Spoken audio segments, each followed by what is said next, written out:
my pleasure to welcome Tyler Shultz back to campus.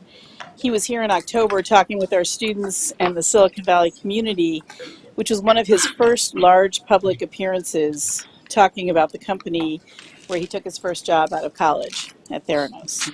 And I first approached Tyler about speaking here 3 or 4 years ago. We were just trying to figure out in the atrium. I sent him an email the day the story broke in the Wall Street Journal, and the reason I reached out to him was simply because I thought our students would benefit so greatly from hearing directly from somebody at the early stages of their career who was faced with this set of circumstances and needed to decide what to do. And so at the time, he said, well, there's a lot going on sort of related to this. And I need to sort of sort through some of the legal exposure that they are telling me I have and the implications for me and for my family. And so I would be happy to do that. I just can't do it now. And, you know, sometimes people tell you that and you have a sense of, well, that is never really going to happen. And I will say that from the very beginning, I had a sense that it really would happen, that he would come and talk to us. And so he has done that. And so now that the timing is more right, he came last fall, as I said, and he's was only too willing. I called him back with some trepidation and said, you know, would you be willing to come talk to us again? And he said that he would. And so I'm very grateful. So that's great. I'm going to just start by providing a little of the background, and then Tyler and I are just going to talk. So bear with me while I just sort of stage set for those of you that maybe aren't as familiar with the Theranos story. Its downfall has been well documented over the last several years, most recently in an HBO documentary, and most thoroughly, perhaps, in John Carreyrou's best-selling book, Bad Blood. I want to give this just sort of the background of the story, as I said, before we dive into the conversation. And there'll be plenty of time for questions at the end. I do want to give you a quick social media reminder that we're live tweeting, so you can use that really. I'm going to get there. He has such little confidence in me after all this time. It's just we're live tweeting and live streaming, and so the Twitter handle is Global Jesuit Biz Ethics. And so that's now he's got their information. So Tyler started as an intern at Theranos between his junior and senior year of college at Stanford.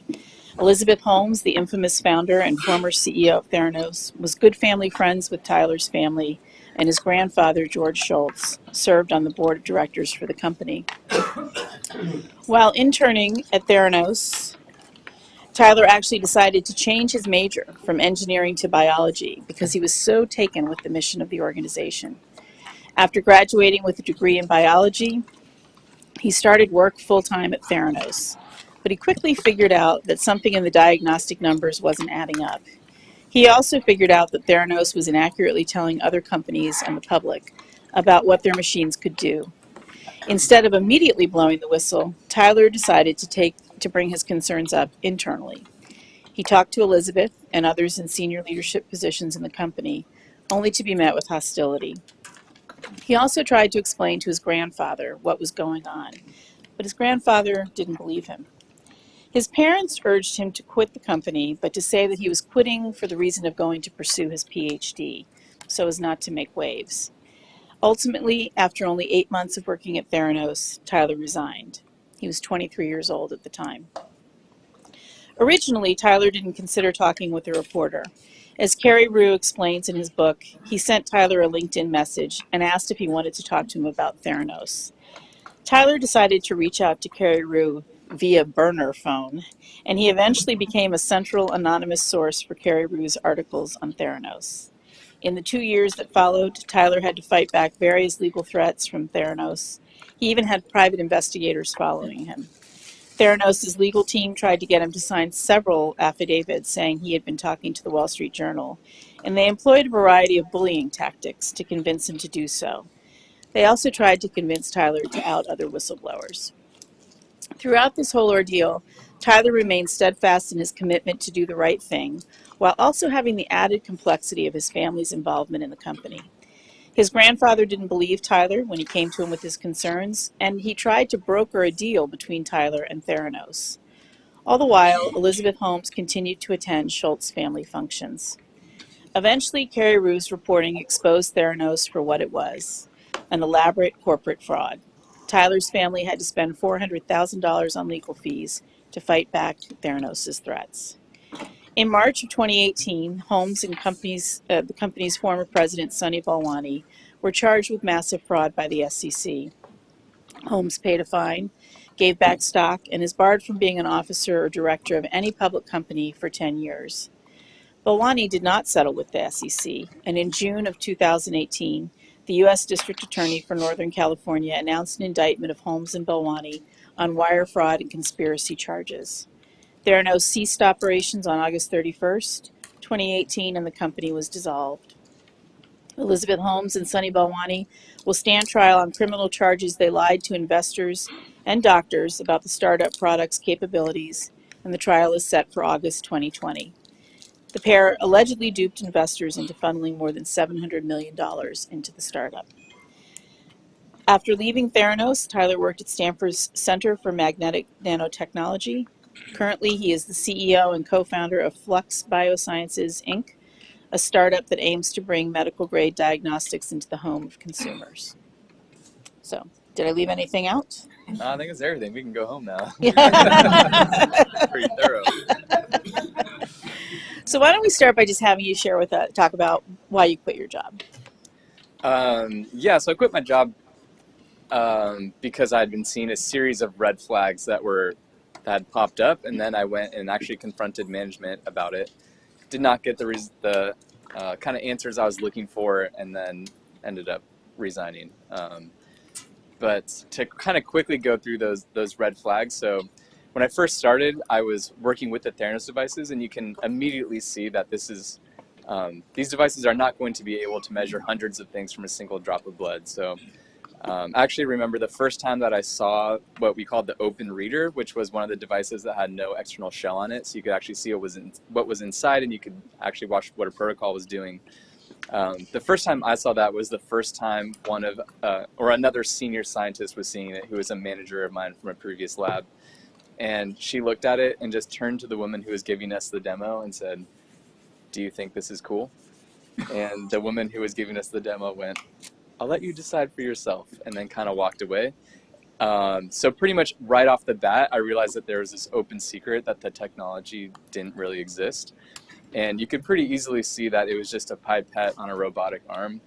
So there was no microfluidics, there was no revolutionary signal transduction method. It was a recombination of things that I had already seen in even high school laboratories.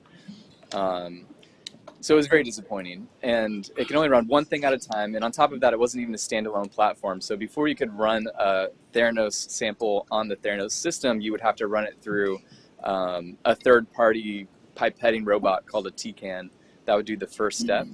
And then the Theranos devices themselves, even though they weren't all that complicated, didn't work very well either. So these tips would often fall off in the middle of runs and get stuck in the gears of the device and jam the gears. So we'd actually have clothes hangers around the lab that we'd use to fish out the tips that would fall off. Or they wouldn't properly eject at the end, so then it would go to run the next test, and it would just stack these tips on top of old tips, and sometimes you would have a cartridge come out that had like a stack of 6 tips in it. And then they were very temperature sensitive, so sometimes the temperature would go too high and you'd have to open the door and wave your hand to cool it off. And then it would go from too hot to too cold, and so then we'd have these little blankets that we'd kind of put over them to warm them back up. The barcode scanners didn't even work, so I would have to rip the barcodes off of the cartridges, put it on a pair of scissors, and stick the scissors in and wiggle the scissors around until the barcode would scan, and then you would quickly replace it with the cartridge. So not surprisingly, when you start actually running experiments and collecting data, it's not very reproducible. And the noise is extremely high. And we had a daily meeting with my assay validation team where we would essentially look at data from the previous 24 hours and figure out what needed to be repeated in the next 24 hours in order to make kind of like a cohesive report that would pass validation. So every day we would have a meeting and we'd say, "Oh, that run didn't look good. Let's throw that out and we'll replace that." Or Tuesday didn't look good. If it wasn't for Tuesday, we would have passed. So let's pretend like Tuesday didn't happen and replace that with new data. And so we had a really bad scientific, bad scientific habits. And my manager, Aruna, would occasionally remind me, this is not how science is done. When you go work somewhere else, don't do what we're doing right now. And then when we had the CMS inspectors came through to actually give Theranos their CLIA certification to say that you're allowed to run and process patient samples in this lab. When they came, Theranos actually told us not to go in or out of the room that had the Theranos devices, and instead the inspectors were only shown a lab that had third-party equipment. So it was the same equipment that you would see in a Quest or LabCorp. On top of that, quality controls were constantly failing when we were running the patient samples, and despite the quality controls failing, lab technicians were being pressured to run samples anyway by the president, Sunny Balwani. And then we participated in this proficiency testing where the New York State Department of Health actually takes samples and sends the same sample to labs across the country, and then the labs are supposed to test the sample the same way they would test a patient sample, send back the results, and then they compare labs across the country and work with the ones who don't get the right result. And when we did that, we split the sample and ran it both on the Theranos platform and on the third-party equipment. And in some cases, the results were off by more than 300%. So of course, we did not report the results from the Theranos equipment. Instead, we reported the results from the third-party equipment that we had purchased, even though we run the patient samples on the Theranos equipment. So to me, it kind of felt like if Tesla had to do a safety test, and they decide that they're just going to drive a Ford through the safety test. What's the point? And so all of these things were kind of mounting for me, and then it really came to a head when I was validating a syphilis assay. And when I ran precision for that, where we calculated what the standard deviation was and how much noise there was, I saw that at our cutoff value, the coefficient of variation was 43%, which means the standard deviation was 43% of your expected value. So it was extremely high. And then when other members of my team tested samples that were known to be positive for syphilis, we only got 65% of them correct. And in one of these meetings where we decide what to repeat, we said, okay, that's not good enough, let's try that again. The second time, we got 80% correct, and we thought, okay, that's decent, I guess. So and then we did a finger stick versus venous test to make sure that the blood we're getting from a finger prick is representative of the type of blood you would get from a vein. And so when we do that... And that's because the prick was sort of central to the whole idea, right? Yeah, so the whole... Some people may not know exactly what the claim was. Right. Elizabeth's claim was that you could do hundreds of tests from a single drop of blood from your fingertips. So rather than taking vials and vials of blood, it would just be one prick on your finger, and you would get hundreds of results to your phone in less than 4 hours. And these devices could be used in medevac helicopters, in battlefields, in operating rooms, in drugstores. So it really seemed limitless, which is why it was such a surprise when you actually went and saw what it was, and you just realize there's no way this thing is ever going to run one test well inside the walls of Theranos. So we did this finger prick versus venous study, and for that we actually collected samples from our colleagues and from ourselves. And when we did that, an alarming percentage of Theranos employees tested positive for syphilis. And I remember the manager of our assay validation team looking at us and just going, "Guys, it's not impossible." And we all kind of had that exact same reaction. We didn't send out a company-wide email saying, "Hey, you might have syphilis." Nothing like that. Nobody took it seriously at all. We compiled all this data into. We just compiled it all and we sent it to the statistics team, fully expecting them to say that it failed validation and we would have to repeat all of these experiments. But miraculously, it passed validation. And when I opened the report, I looked at the coefficient of variation that was included, and it was much higher than what I had calculated on the experiments that I'd run. And then on top of that, it said that we had 95% sensitivity, meaning if we were to test patients known to be positive for syphilis, we would get 95% of them correct. Whereas when we did it, we saw 65% and then 80%. So there was a big mismatch there. And so all these red flags were just piling up. It was literally just felt like a pile of red flags, and I needed to figure out what to do with it. So I actually just went and tried to start a conversation with Elizabeth. I set up a meeting with her, and I went into her office, and I didn't bring up everything. I didn't want to call her a fraud. I just pretty cautiously addressed 2 points. I said, one, I'm running experiments to calculate coefficient of variation, and on our website, and I've heard her say that our coefficient of variation is less than 10%, but I almost never see that when I'm running these experiments. And then on top of that, what the data that we do calculations on in the lab, somehow those calculations don't match up what ends up in the validation report, so I'm kind of confused about where that mismatch is coming from. And she kind of just said, oh, that's not right. Let's check the website together. So I went around to her side of her desk, and she pulls up the Theranos homepage, and in big bold on the homepage it says CV less than 10%. But in much smaller writing underneath it says vitamin D. So she said, oh, well, that's only meant to apply to vitamin D. That's not indicative of our assay performance as a whole. Which is one specific kind of test. Right? Yeah, vitamin D, just one specific test. And then she said, and about the mismatch, she would set me up with the vice president who was in charge of the statistics team, and we would get to the bottom of that. And so I said, okay, that sounds reasonable to me. I left her office, and I went back to my desk, and I pulled up the validation report for vitamin D, and lo and behold, the coefficient of variation was 19%. And then I go and I meet with Daniel Young, the vice president of statistics, and I asked him how, when we tested samples that were known to be positive for syphilis, we got 65% correct and then 80% correct, and in the validation report it says 95%. And he explained to me that they employed an equivocal zone where they basically said, we don't know what the answer is, and they run it on a third-party platform instead. And he said that they want to report 95%, so they expand that zone until they get 95%. And that did not sit well with me, because if you wanted to show 100%, you could just make that zone bigger and say it's 100% accurate. And then on top of that, I pointed out that after employing that equivocal zone, more samples fell into that equivocal zone than we actually made a diagnosis for. So I said, what is the point of running this test? And basically said it was a business decision, which I guess is true. But anyway, I felt like we were getting really deep into the weeds, and my point was not coming across. So eventually I really simplified what I was trying to say, and I just asked him, do you believe that this is more accurate than tests that already exist? And he said, I don't think Theranos has ever claimed to be more accurate. And that was surprising to me. And he said, well, if you find any material that says that we're more accurate than conventional technologies, please send it my way.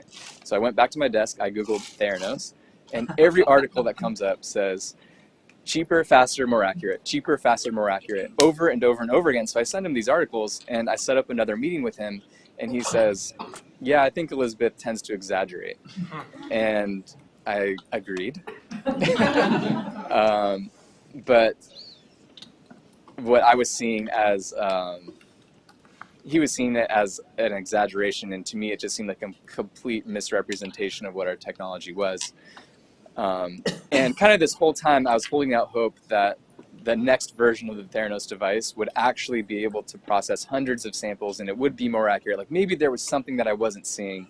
So I asked him if he would please tell me what was different about the 4.0. And he said, overall, we're really happy with the performance of the 3.5, so not much is going to change. He said the one thing that would change is that the photometer that they use to basically collect the result was they currently purchased that from a third party, and they were going to start making that in-house. And yeah, so that didn't really make me feel any better, yeah. So then I kind of decided that I needed to quit, and I went and told my grandfather about all of this, and he said, well, before you quit, you have to go have one more conversation with Elizabeth. So for a couple of weeks, I tried to set up a conversation with Elizabeth, but she is avoiding me. I even asked if we can meet after hours, because I was working the night shift for a long time. She often worked late, but she just said she was too busy. And she requested that I just write my concerns in an email, and then she would address them. And that turned out to be awesome, because I wrote all my concerns in probably like a 4-page single-spaced email and sent it to Elizabeth. And Actually, Elizabeth didn't respond, but she, I think, forwarded it to Sunny, and Sunny responded in an even longer email. It's probably 8 pages, single-spaced, in red, a lot of it bolded and underlined. And in essentially 8 pages, he says that I'm arrogant, ignorant, patronizing, reckless, with no basic understanding of math, science, or statistics, and if I had any other last name, that I would have already been held accountable to the strongest extent, which is almost more ominous than just saying you would have been fired. It really gave me room to let my imagination take that one away. And as part of that, he actually included an M&M analogy to explain statistics to me about how to count M&Ms. And so in my initial response to him, I actually wrote, I understand how to count M&Ms, but my point is that I would rather have one adult count the M&Ms than 6 4-year-olds. And then I decided that that wasn't going to be a very productive email, so I deleted it, and instead I just wrote... I wish I had hit send in retrospect. If I could read you one thing. So instead I deleted it and I just wrote, consider this my 2 weeks notice. If you prefer I leave today, that's fine with me too. So that's why I quit. It's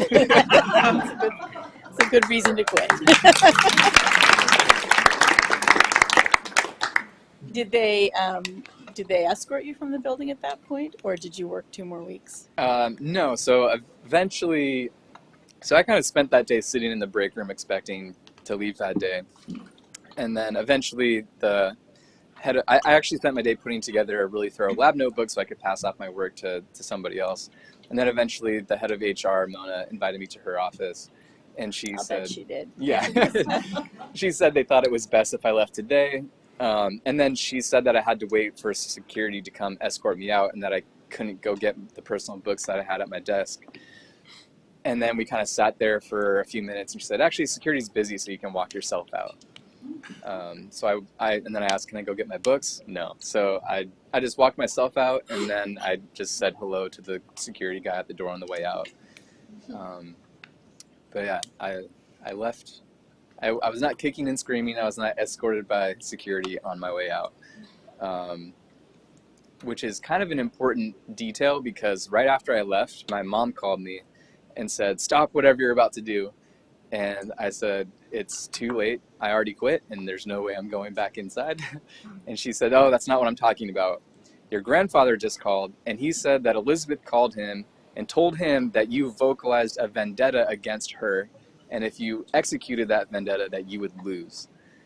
And I said, I have no idea what she's talking about, so I'll go talk to my grandfather about this. So I went over to his office on the Stanford campus, and he said that Elizabeth told him that I quit in a very dramatic and unprofessional way, and that she was trying to meet with me all day, but that I was refusing to meet with her. And I just said, that's a complete misrepresentation of what happened. I've been sitting in the break room all day. I've been sending her emails trying to set up a meeting. I would have loved to meet with her today. And I walked myself out of the building because security was too busy. If I was that much of a liability, they would have had someone walk me out the door. And then I showed him the email that I took out of Theranos, which was also kind of a funny side story because I knew I wanted to save this email, so I printed it out, but for some reason it wasn't coming out of the printer, so I hit print probably 3 dozen times, and then all of a sudden hundreds and hundreds of pages are spitting out of the printer, and I'm standing there, and I want to go back to my desk to try to see if I can cancel it, but I also don't want to leave them because other people would walk by and go, oh, what is this? So I just stood there for what seemed like an eternity while literally hundreds of pages of this email were being printed out, and then I just stuffed them under my sweatshirt and walked right out the door and put them in the trunk of my car. You're getting some better details than we got in October. I was more guarded back then, for sure. And we'll talk about what that has been like too, that experience. So, yeah. But there was more to come with your grandfather. You didn't just talk to him that day, right? No, so I spoke to him that day. He didn't believe me, but he said, come over for dinner that night. And then afterwards, I met up with Erica. And Erica is? And Erica was one of my coworkers. another source for the Wall Street Journal reporting, and now founded this ethics and entrepreneurship nonprofit where she's trying to turn this into a positive thing rather than a very negative thing. So I met up with Erica, and she was so frustrated, and she said that same day that she had a conversation with her manager, and she wanted to write an email to Elizabeth and Sunny, and he said, don't do that. If you do that, you're going to be on their radar forever, and that's not somewhere you want to be. And so she just felt like she had no voice, and I said, I know my grandfather will at least listen to you, and I'm going to go have dinner with him tonight. Do you want to come? She said, yeah. So I called my grandfather. I said, hey, one of my coworkers wants to come over. Are you open to that? He said, yeah, bring her over. So Eric and I went over and had dinner with my grandparents. And at that point, it seemed like my grandfather was much stronger in his stance on Theranos, and he was much more on Elizabeth's side. Whereas in the afternoon, I felt like he was listening to me. He wasn't reacting all that much, but he was listening. He was clearly thinking. At dinner, he was much more aggressive in saying, like, you guys are wrong. This is currently being used in operating rooms at UCSF, and we've spoken to the surgeons, and they say it's going to revolutionize the field of chemistry, of surgery. They're currently being used in medevac helicopters. You guys are just dead wrong. Move on with your lives. And so it was extremely unproductive. And he was still on the board at that time. Yeah, and he was on the board of directors, and Erica and I left that dinner feeling super defeated. I remember Erica asked if she could read the email, so I gave it to her, and she read probably 2 sentences and just said, I'm too tired to read this. I can't do it right now. So we left feeling pretty defeated. Yeah. So at this point, you've done exactly what your parents told you not to do, Yes. and you've quit the company. And so what are your parents saying to you now? Well, the next time Theranos comes up is Thanksgiving, because we find out that Elizabeth will be at our Thanksgiving dinner. Excellent. Excellent. And again, my parents and I didn't agree ever for probably 5 years. And the next point of disagreement was Thanksgiving dinner. So they find out that Elizabeth is coming to Thanksgiving, and they said, okay, we're not going to go. And I said, no, we have to go. This is exactly what Elizabeth wants. If we don't show up, she wins. She wants to be family, and she wants to push us away. So we have to go. So we go to Thanksgiving dinner, and it's just me, my brother, our parents, Elizabeth, her parents, and my grandparents. It's not like it's hundreds of people and Elizabeth just happens to be there. It's less than 10 people, very intimate. And Elizabeth gave a pretty creepy toast at dinner. She held up her glass and said, I just want to say that I love and appreciate every member of the Shultz family. And in my memory, she has those like Night King eyes just like staring into my soul. But it probably wasn't actually like that in real life. But other than that, it was pretty uneventful. So what made you decide to talk to John Carreyrou at the Wall Street Journal? Yeah, so I actually went, and I was working at a company called Genia that was actually part of Roche at that time. And I was working with Aruna, actually. So Aruna was one of my managers at Theranos, and we were in a meeting, and she turned her laptop to me, and she showed me that she had an in-mail on LinkedIn from John Carreyrou, and she said, oh, this looks like a legitimate reporter. And up until that point, every reporter who interviewed Elizabeth, it kind of went the same way every time. The interviews kind of went like, Elizabeth, how great are you? And she would say, I'm really great. And that would be the story.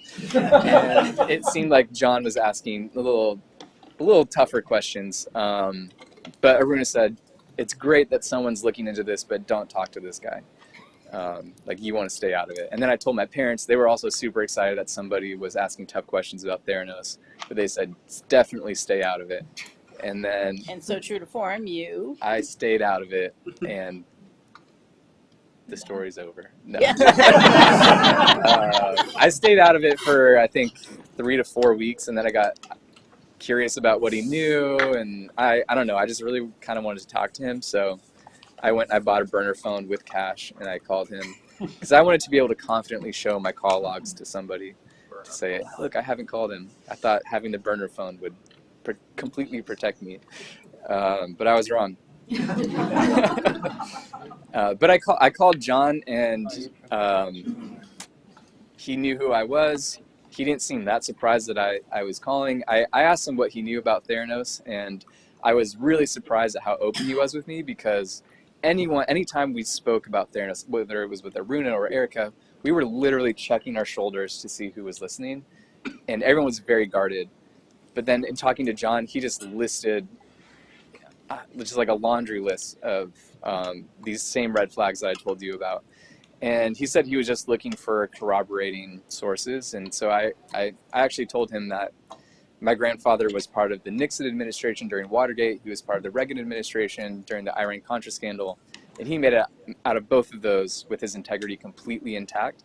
So there was no doubt in my mind that if Theranos was exposed, that he would do anything in his power to make things right with the people Elizabeth had hurt.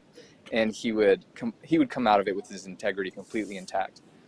But he was 94 years old at the time, so I thought there might be a window of opportunity that could be closing. So I wanted this to come out sooner rather than later, and so that's why I would work with John. And I was also open to the possibility. So just to be clear, part of your motivation was actually protecting your grandfather. Yes, my motivation was to protect my grandfather's reputation, as well as looking out for patient safety, obviously. Right. But I was also open to the idea of being wrong. If he asked really tough questions of Theranos and they came back with really good answers, then that's fine. And did you really think that I didn't think that could happen, but as you continue to talk to the Wall Street Journal, the company starts to respond to you with some legal threats. Yeah. And then that brings to head another conversation with your grandfather at his house. Yeah. So can you tell us about that? Yeah, sure. So about a month after I talked to John for the first time, I go home to have dinner with my parents. We live in Los Gatos. At the time, I was living in Los Altos Hills in a house with, 6 to 9 people, depending on the day, 3 dogs, a cat. So I go home to have dinner with my parents, and my dad just got off the phone with my grandfather, and he said, "Have you been speaking to a Wall Street Journal reporter?" And I said, "Yes." And my dad was completely livid with me about that, because we had talked about it, and they told me not to do that. But I said, there's no way they actually know that I'm a source. I did my research on this reporter. He's a legitimate reporter for the Wall Street Journal. There's no way they actually know. So I called my grandfather, and he said, "Tyler, tell me what's going on." And I said, "I have no idea. You tell me what's going on." And and he said that Elizabeth tells me that you've been giving their trade secrets away to the Wall Street Journal, and the Wall Street Journal is going to publish those trade secrets. And once that happens, they will no longer be able to defend the trade secrets. They have to do something to show that they took action in order to enforce those trade secrets. And I just said, okay. And so he said there was a 1-page confidentiality agreement that they wanted me to sign. And he said if I signed it, it would end a world of suffering for me. And I said, I don't know why I need to be the one to sign this thing, but I don't plan on disclosing anything about Theranos, so I'm happy to sign it. And he said that the Theranos lawyers were coming over to his house tomorrow morning, so he asked if I would go tomorrow morning to meet with them. And I said, yeah, sure, I'll do that. But before that happens, I just want to go have a conversation with you tonight without any lawyers around. And he said, yeah, that's fine. Come over tonight. So I drive back to my house in Los Altos. I tell my parents I'm going to go tell my grandfather the truth. And so I leave Los Gatos, and I briefly go back to my house in Los Altos that I'm renting.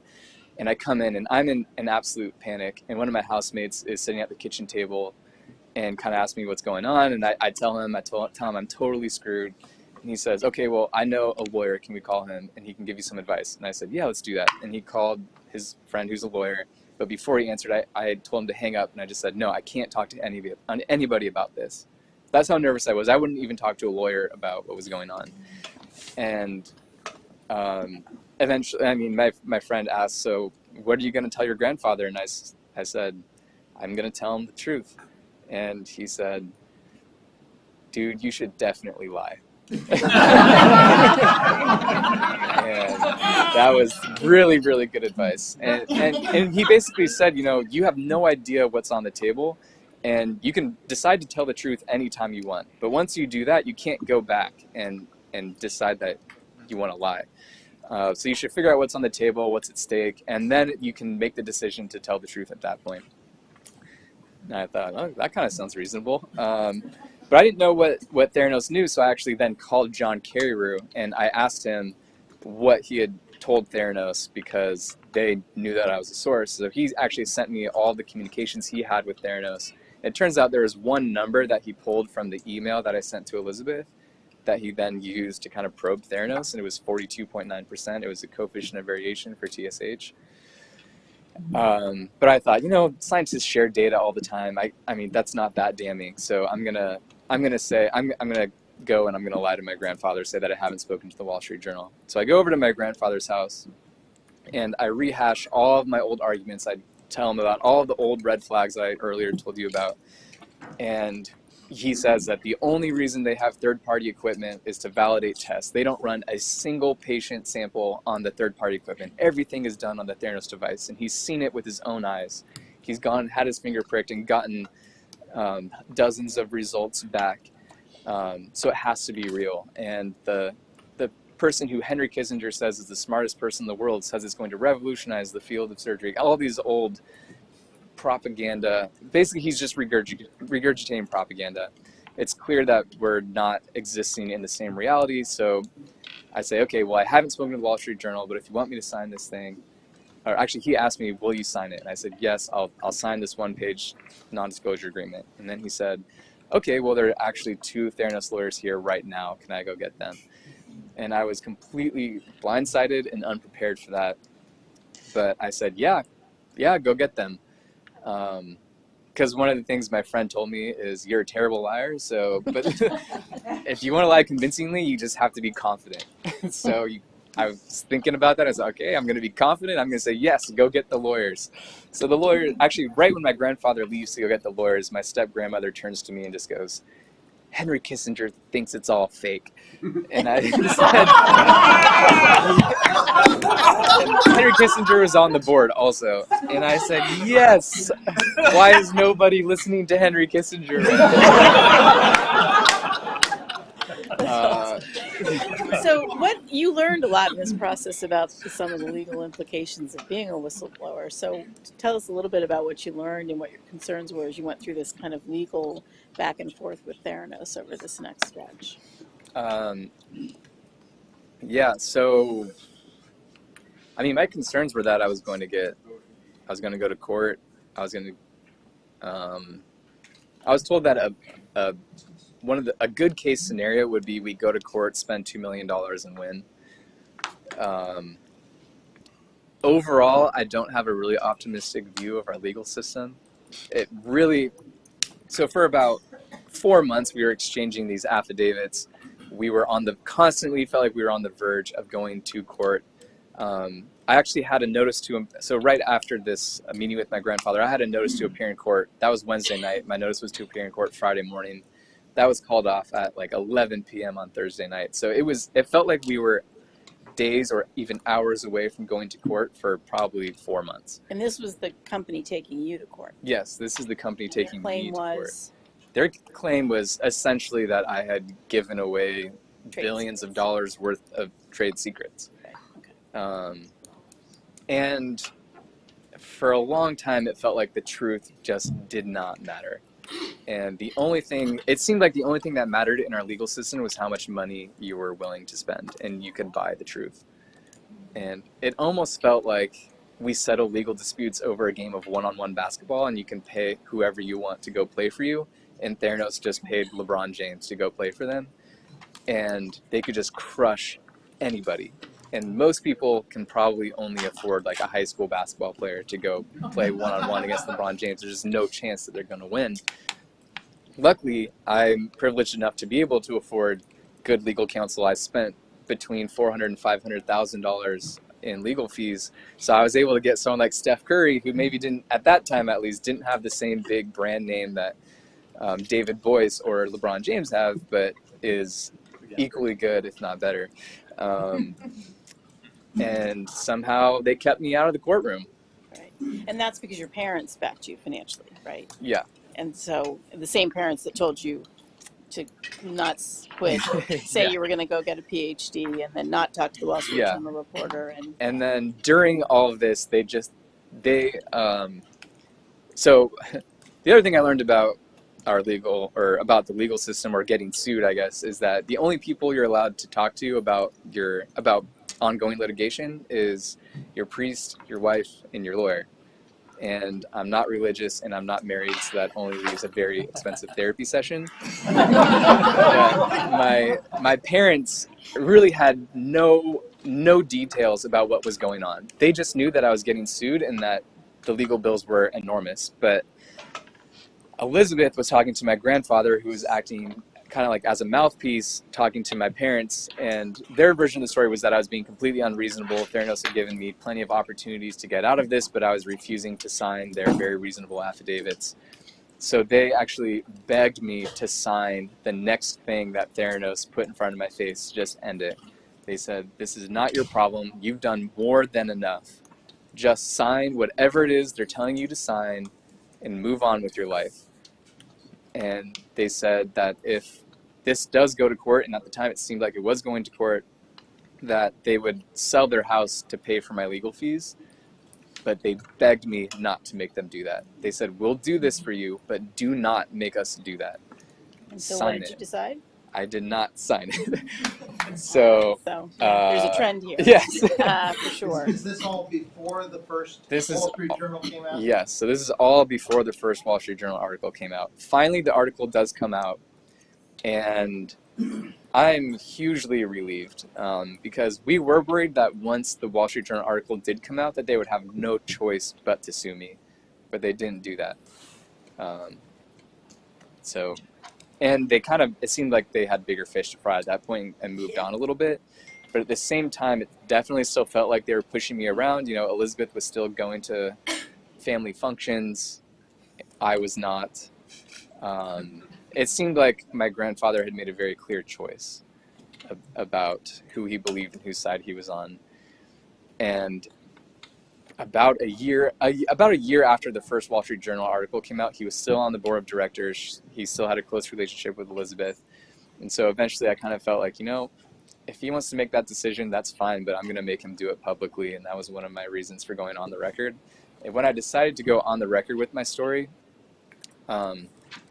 and part of that story would be about how these lawyers kind of entrapped me at my grandfather's house.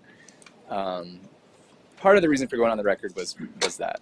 And I wanted to force him into a position where he would have to make a public decision, whether to side with Elizabeth or with me.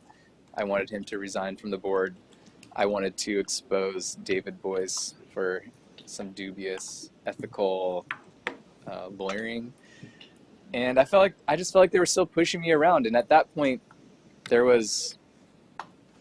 think the writing was on the wall. It was so obvious that Theranos was a fraud. And yet they were still pushing me around. And I just felt like I really wanted to stand up for myself. And I remember telling my parents, why am I the one who needs to hide? Why do I feel like I'm the one who's stuck in this closet, who can't speak the truth? And I just thought that wasn't fair. Elizabeth would go on TV and just spew lies. And I had this compulsion to tell my story that my parents could not understand. And so when I told them I was going on the record, they were again really unhappy with that decision. They really did not want me to do it. They briefly convinced me not to go on the record, and then I basically went on the record without telling them. It was not a great time in our relationship. But I did go on the record, and I did tell that story, and that was the best decision I've ever made. My mental health was way better. Finally, my friends could understand what was going on. My family could understand what was going on. Theranos did not sue me in response, which was a big fear. I remember my parents telling me, they said, "You barely escaped David Boyce the first time, and now you're just opening a door and asking him to come into your living room. Why would you do that?" But they didn't sue me. Things worked out really well.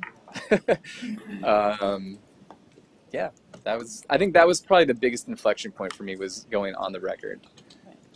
So you're sitting here at the law school, and you've shared your insights about the law. But the good news is you're talking largely to a group of business educators and corporate folks from Silicon Valley. So you have an opportunity. What would you tell business educators that they could do to support students to be ready for these kinds of experiences when they end up in the workforce? I have no idea. Honestly, I have no idea how I could have been better prepared, which is tough. And when people ask me to give advice to someone who's in my situation, if there was someone who I cared about who was in my position, I would tell them not to speak up. And I would tell them that it's not worth it. Or I would say, okay, you have to be willing to spend, do you have $500,000 to $3 million that you're willing to spend on doing this? Like, if you're really willing to do that, then go ahead. But you should know that could be necessary. Right. It could be possible that you will not get a job afterwards. It just really doesn't seem worth it on like an individual level. And yet that's not what happened to you, right? You've had a somewhat atypical I have had a very atypical experience, but it still was terrible for a really, really, really long time. So what has happened since you became identified with the story and as one of the whistleblowers? Yeah, I mean, so one of the fears of being a whistleblower is that you get a really bad reputation and you basically can't get another job. And the exact opposite happened for me, and I don't actually know why. So right after I went on the record with my story, Anne contacted me and said, "Oh, we'd love to have you come speak at Santa Clara." Professors from around the country wanted me to come speak to their classes, which I've done. Eventually, I did. I didn't do it at the time. But I think it's an important thing to do. So, yeah. And then I was getting job offers from big biotech companies, from venture capital firms, from research institutions, from schools saying apply to our PhD program, from my employers at Roche saying if you want to come back here, you always have a job. And it seems like that never happens to whistleblowers. And I don't know exactly why my case is different.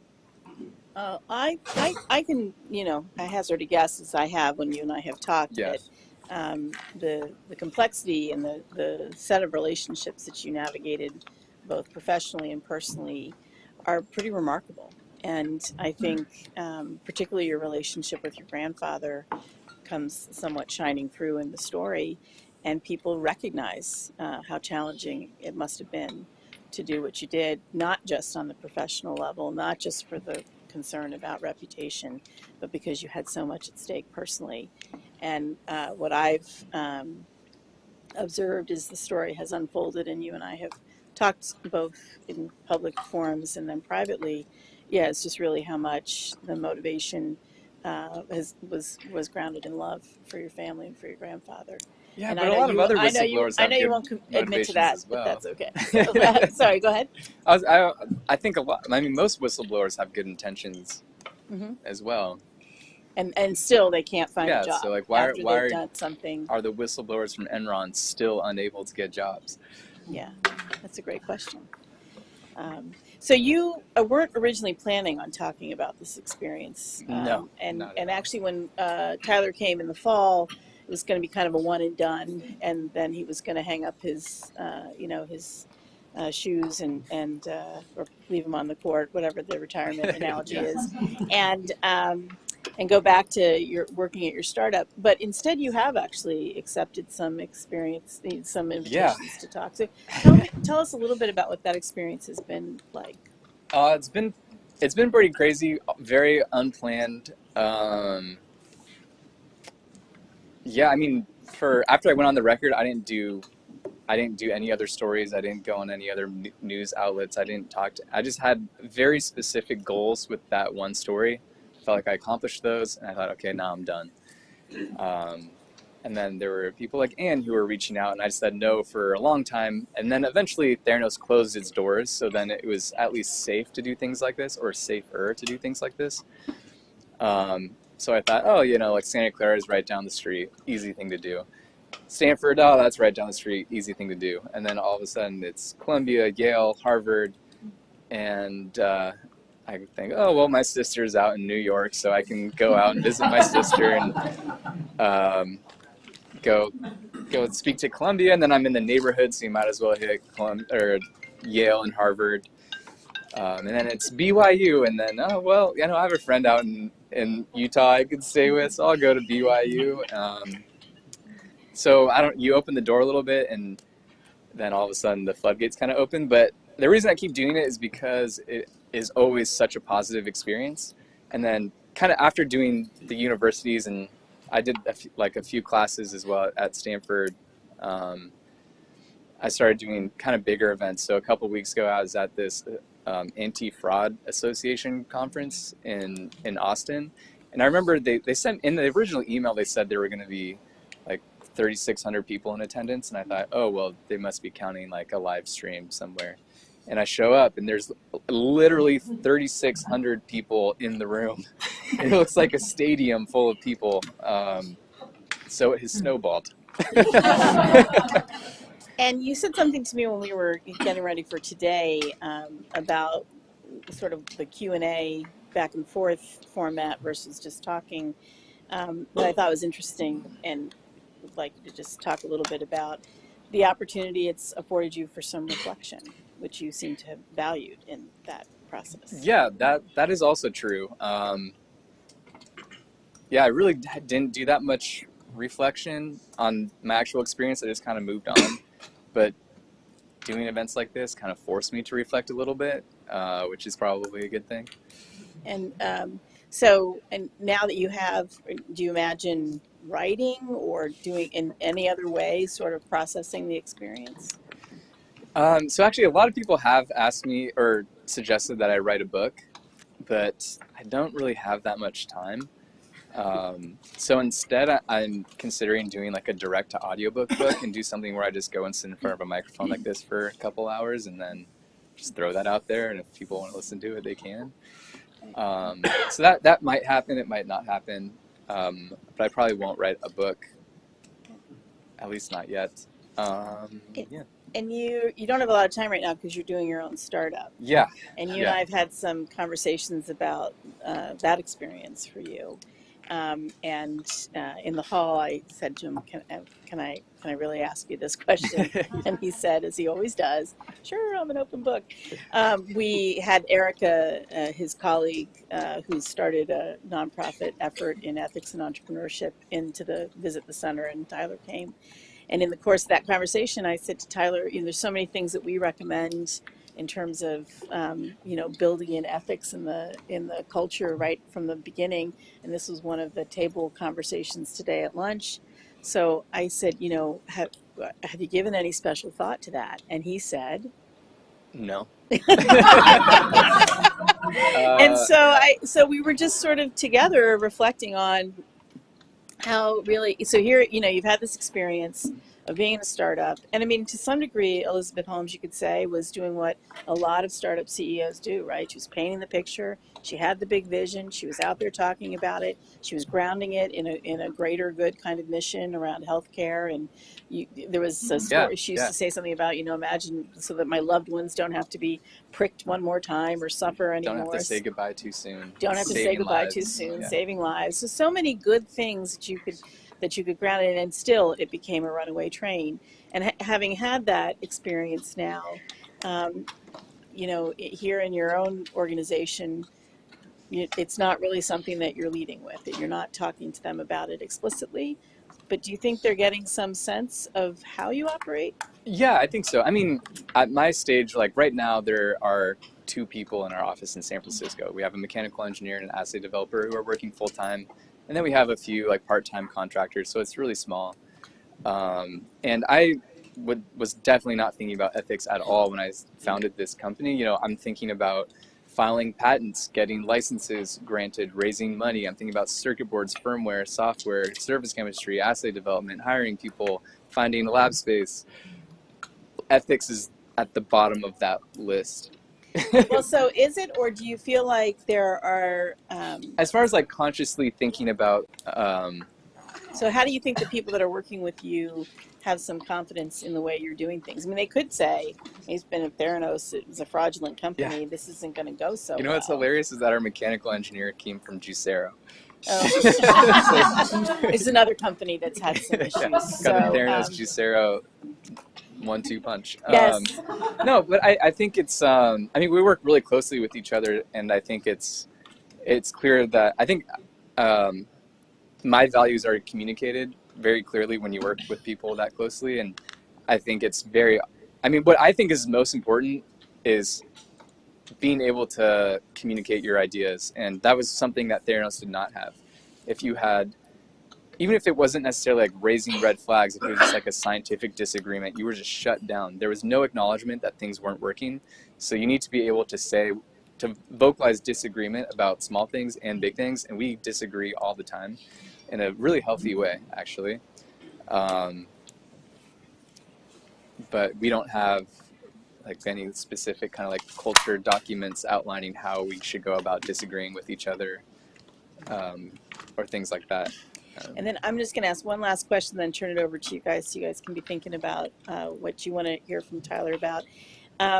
We talked a little bit in the fall, and so maybe again, you know, what advice would you give to people who serve on boards about how to anticipate or govern in a way that could ferret out some of the things that were going on in a company like this? So I think it's really, really tough. But the best way would be to talk to the person doing the pipetting. But, you know, it's actually kind of funny. Earlier this week, the FDA asked me that same question. How could we have identified Elizabeth earlier, or like people like Elizabeth earlier? And it's kind of the same question that you're asking, is how could board members kind of see through a CEO like Elizabeth?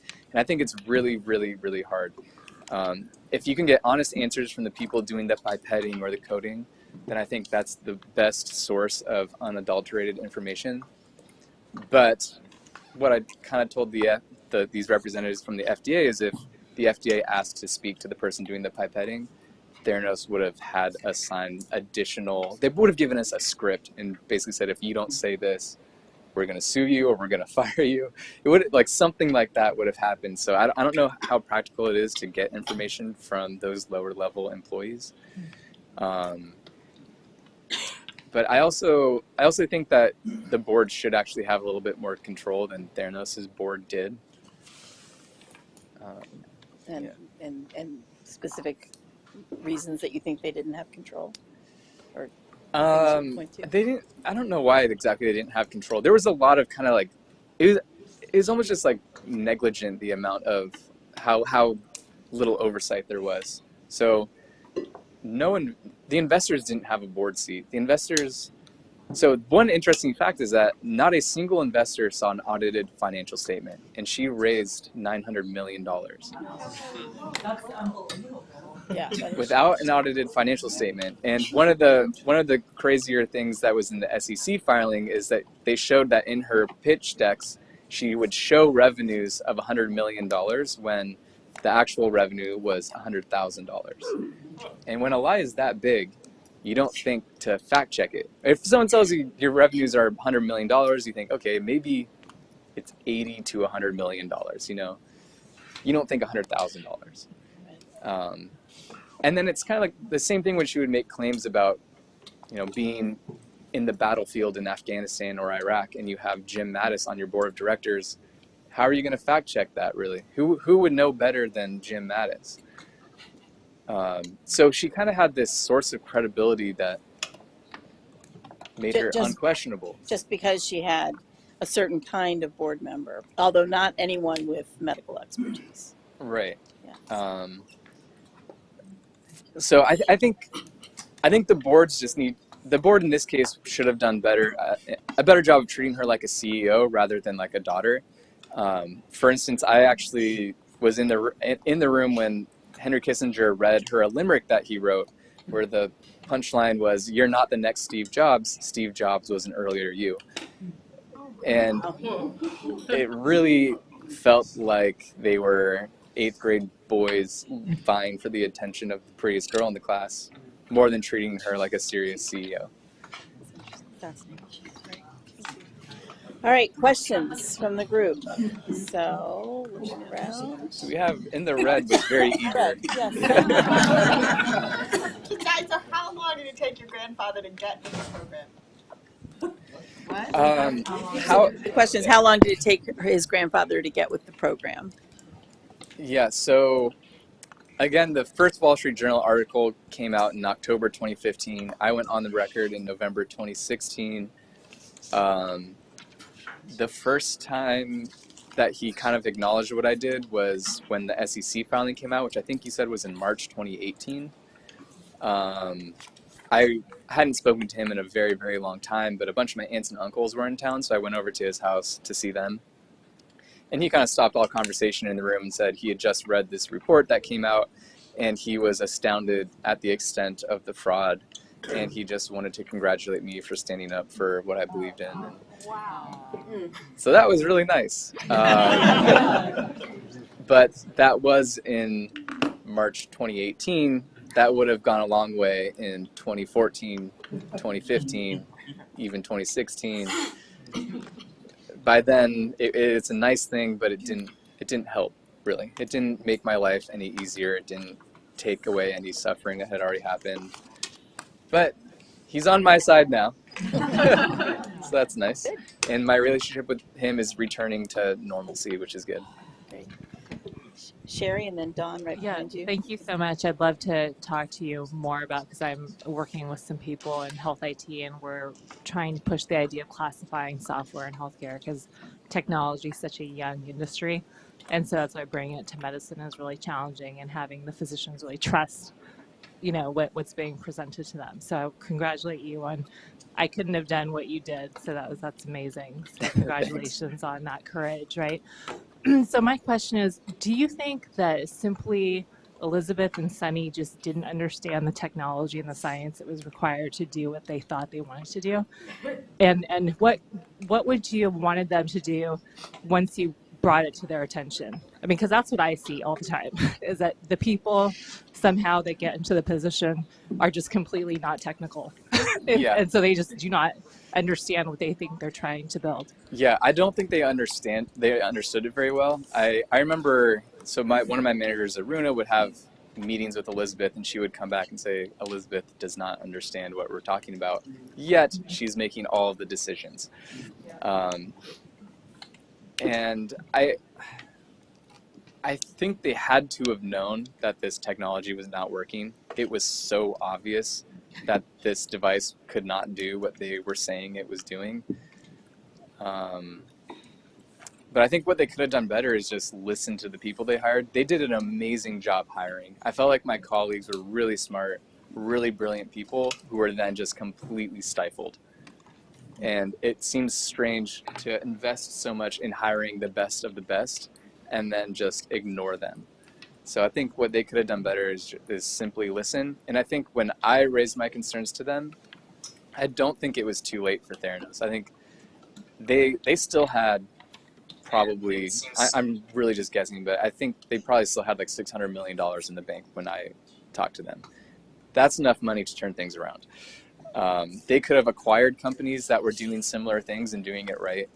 I believe that the technology that I'm working on in my startup right now, if someone gives me $900 million, there's no way we fail.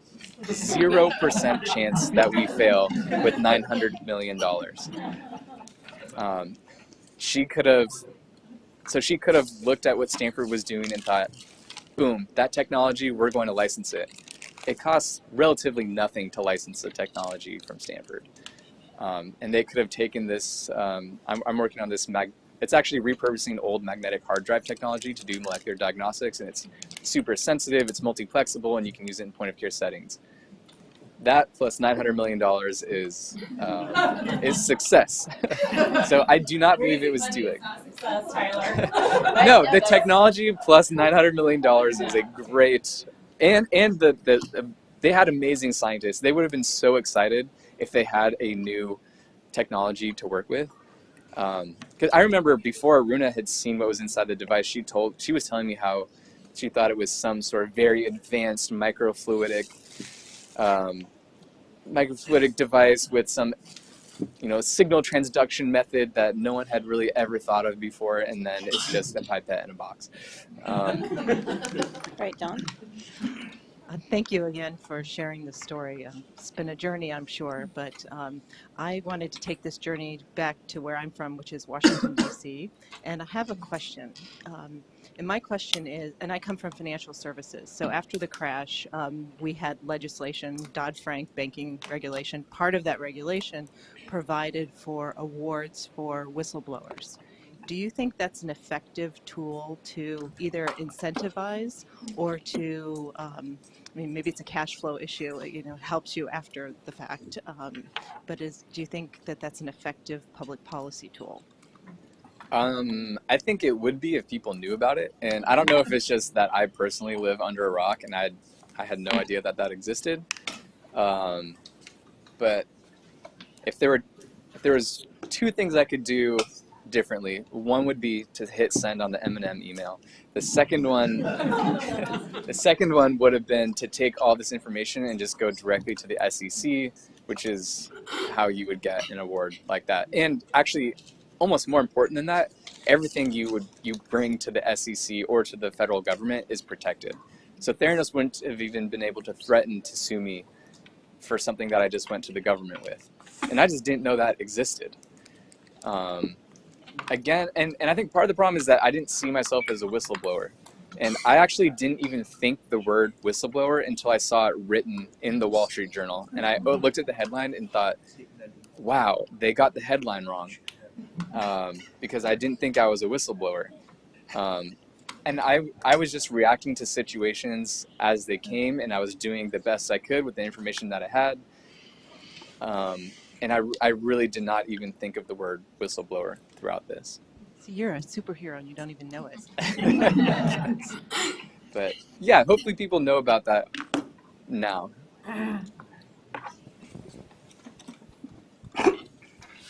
Thank you very much for sharing this. I have actually two questions. The first was really about the other scientists. You were in a company with lots of people who knew that this was fake. It kind of boggles my mind that other folks did not come forward at some point. Did anyone support you? Were you getting phone calls from people saying, go for it? Or people saying, you're absolutely right. This is completely fraudulent. Keep going. I'm astounded that level of scientist and engineer and the other colleagues weren't there. So I'd love to know what it was. Did anyone support you? Did you get any support from that? And if not, what were they thinking? Well, so after the fact, very, very few have really reached out or supported me.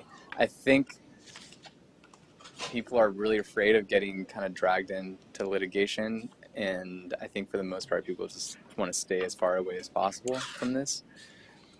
While I was at Theranos, everybody knew this thing was not working. At least all of the scientists knew. People would constantly make jokes about it. I remember I was with a senior scientist, and Elizabeth was walking an older man through the lab, and he just turned to me and said, well, there goes somebody's inheritance. So, and everybody knew. But there had been, situations in the past where people had spoken up and essentially had gotten fired on the spot. So they knew what the result was going to be, so what's the point? It definitely bothered some people more than others. There was the case of Ian Gibbons, who was one of the original engineers who ended up committing suicide. But I think people didn't speak up partly because Theranos paid a little bit better than the industry standard. So people had mortgages or kids, the little extra money helps a lot. A lot of people also had visas that were dependent on working at Theranos. Theranos also gave pretty big relocation bonuses to people, and they could take the relocation bonus back if they left. So there are a lot of reasons why people would say there were a lot of recent grads who had a lot of student debt. There were some people who said once I see X dollars in my bank account, I'm out of here.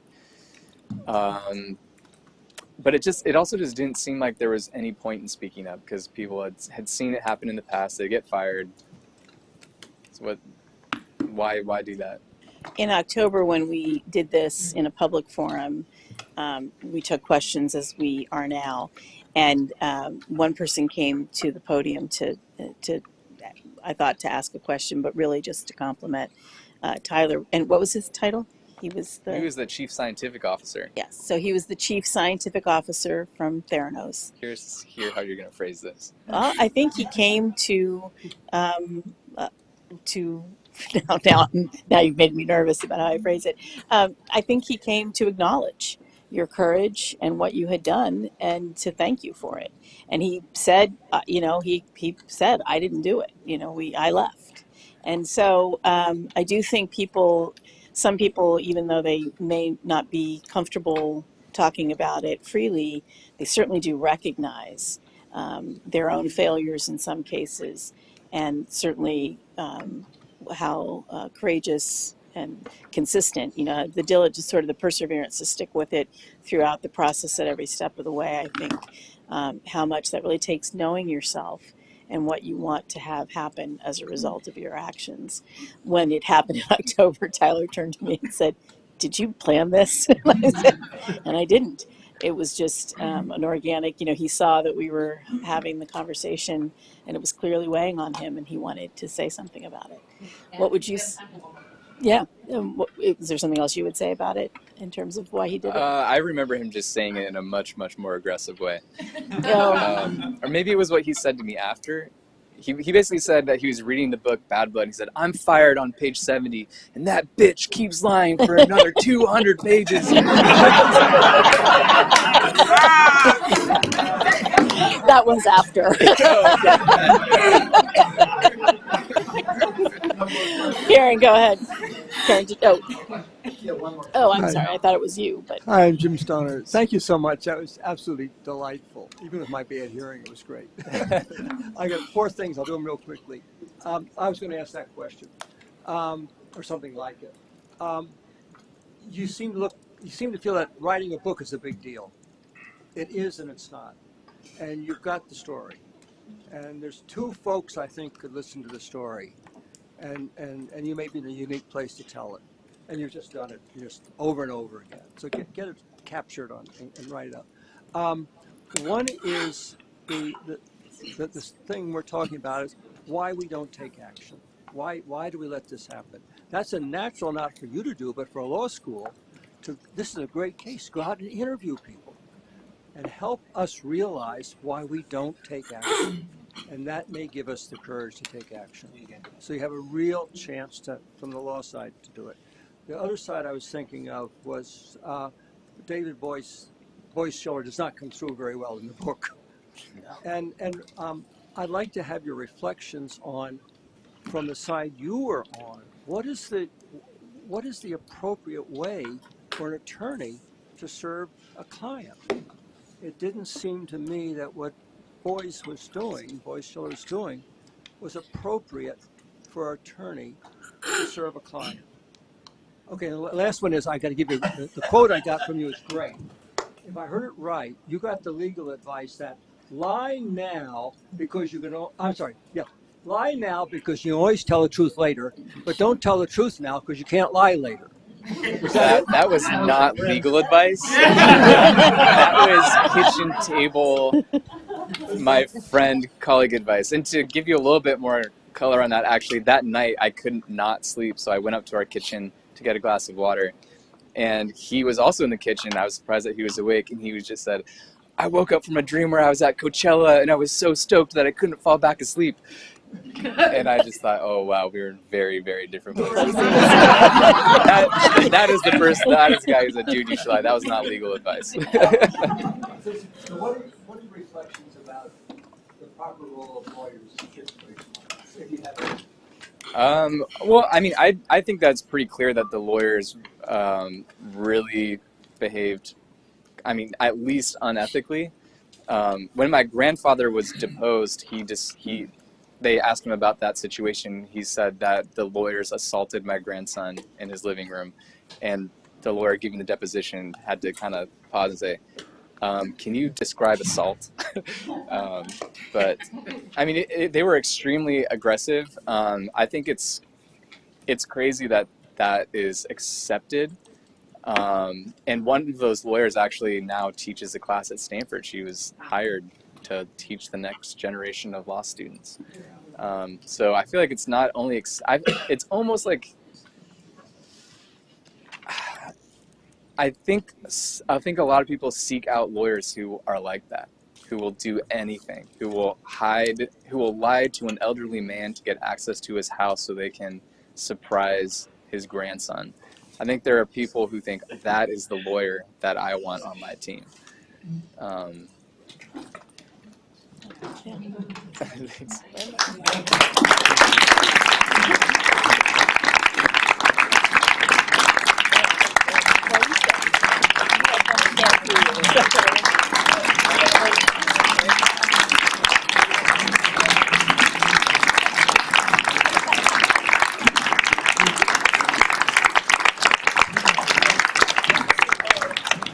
Everyone, thanks for coming. As you know, we have another day. Kurt's going to give you the administrative stuff. We have drinks and appetizers on the lawn where we were.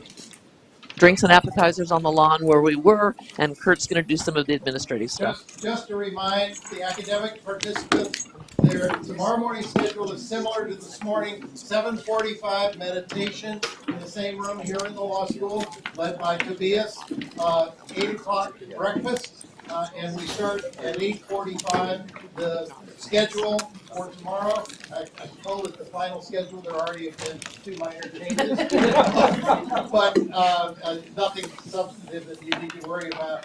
And so we will do that tomorrow, go through the day, finish the sessions at 5 p.m., and then at 6 p.m. the buses will go to the Testarossa dinner, leaving from the Bills. So thank you all for just a spectacular day. Yes. And, I love that. I'll turn it back to Karen to close today. I already closed. Oh, you already closed.